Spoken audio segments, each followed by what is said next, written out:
couple of years ago roll out Jingle Java for Christmas in July.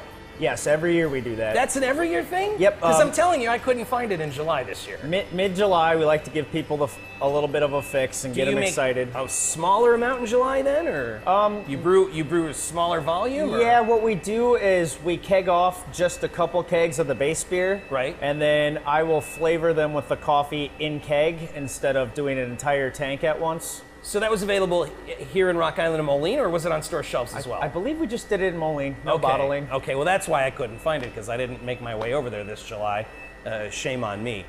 Jingle Java is a beer that people ask you about all the time. What are the other beers that people won't shut up about here at Bent River? The sweet potato is definitely up there. Everybody wants to know about Uncommon, how we came up with the idea for that beer, and I mean, coffee beers are a dime a dozen now, but when we started making them, they weren't. Yeah, when we first tried Uncommon, we thought, well, how's this going to go? Coffee and beer together. It was revolutionary at the time. Absolutely, and that's believe it or not, it's one of the beers that I use to turn people that may not be into craft beer.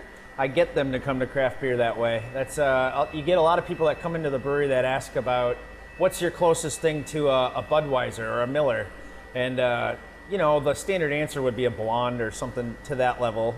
But I always give them the opposite. Let me give you a dark beer. And they say, oh, I don't like dark beers. Right. I say, but do you like coffee?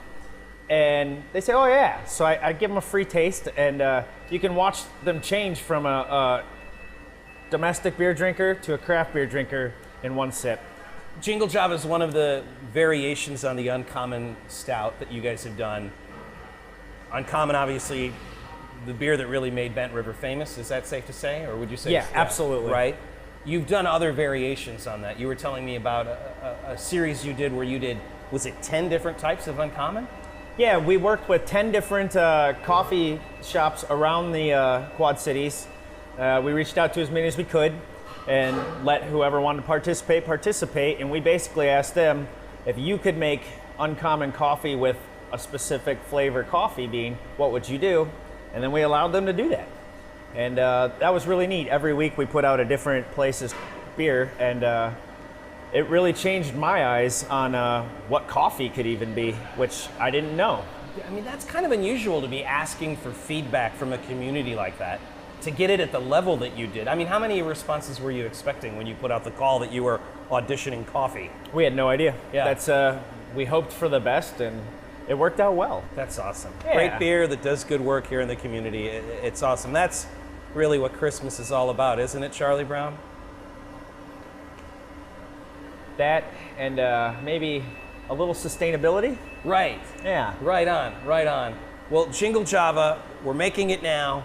Cannot wait for it to be on the table, maybe under the tree. And I like that it's, again, you're smart enough to know to only make it during a certain time of year. I'm looking forward to it. It's a great seasonal. Oh, Mike, thanks for your time. Absolutely. Jingle Java, get some now.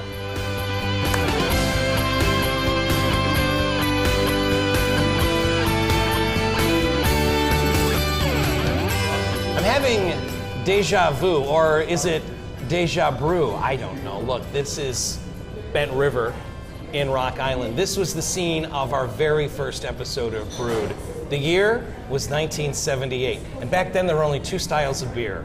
Now, it wasn't quite that long ago, but a lot has changed in the 5 years since we've started the show, so we had to come back. Nick, lots changed here at Bent River, and you're kind of responsible for some of those changes. A lot has. We're here, by the way, we should mention, because today's the day that you're releasing Jingle Java. Now, by the time you guys see this, it'll have been out for a while. But is that kind of a big deal for you, the day that you release Jingle Java? Yeah, it's definitely our most popular seasonal release, and we've been doing it for darn near 20 years at this point. Right. So, and it's amazing to me that it's maintained that popularity, every year. What does that say when something is as popular as Jingle Java is? For it to be as popular for, you mentioned it, 2 decades. In a world where, a lot of brewers are dealing with making really good beer, and people fall in love with the beer, and then they say, what else you got? What's new? I mean, for somebody to have a great hit like that people still love, it's got to be For us, it is almost a two-pronged attack because we deal with that too. We try to come out with at least 4 or 5 new beers every month, but it feels really good that products like Jingle Java and Sweet Potato Ale maintain that popularity, over time. So you said 4 to 5 different beers every month. So in the course of do the math for me. How many new beers a year are you doing? 30, 40? That's crazy. So with the core beers that you have, I mean, you're always going to have Uncommon Stout, right? Yep. You're always going to have Mississippi Blonde. Absolutely. You've got the beers that people know and love here at Bent River. What is it that you are trying to accomplish when you're putting out something new? Well, we have a lot of really dedicated customers that come in multiple times a month, and they love their Uncommon Stout, they love their Paddle Wheel Pale Ale, but when they come in, they also want to say, hey, what's new? What kind of new flavors is the brewer coming up with? Right. So, like you said, we gotta maintain. We can't just be like, sorry guys, we don't have Uncommon. Everyone's gonna leave, but. We give our brewers some freedom to come out with some new flavors. So when you're doing that, giving brewers freedom and then kind of hampering people's expectations, I mean, when I come here, I obviously am always going to want an Uncommon Stout. I'm always going to want whatever you're doing with Uncommon Stout. I'm always going to want a jalapeno pepper ale. I always wanted a DeSoto, but that's not always available. Hint, hint, hint. The DeSoto's so good. Thank you. I mean, could you please make that every year? Can I please just selfishly use the show to make my pitch? The DeSoto Lager is so good. I think next year we're going to get it back into cans. We've canned it once in the past. That's what I and wanna that hear. should extend the shelf life of it for 2020. Can we talk about what changes have happened in the last 5 years here at Bent River? Sure. So what changes have happened here in the last 5 years at Bent River? So as of February 8th of this year, let me kind of refresh that. I've been with the company now 11 years. My business partner has been with the company 12 years. And as of February 8th, we are the 2 sole owners of Bent River Brewing Company. So it used to be that there were other people that kind of were in the ownership, and it was a group, is my understanding. Yeah. There were a bunch of people that had kind of invested in it, and they were the ones that were making the decisions. And this was the year that you kind of... Yeah, we sent them off into the sunset and they kind of took the reins. They had made their investment back. They were very happy, and they wanted to make sure that the brewery landed in hands of people that are passionate about beer. Absolutely. Is that safe to say? Yeah. Am I putting words in your mouth?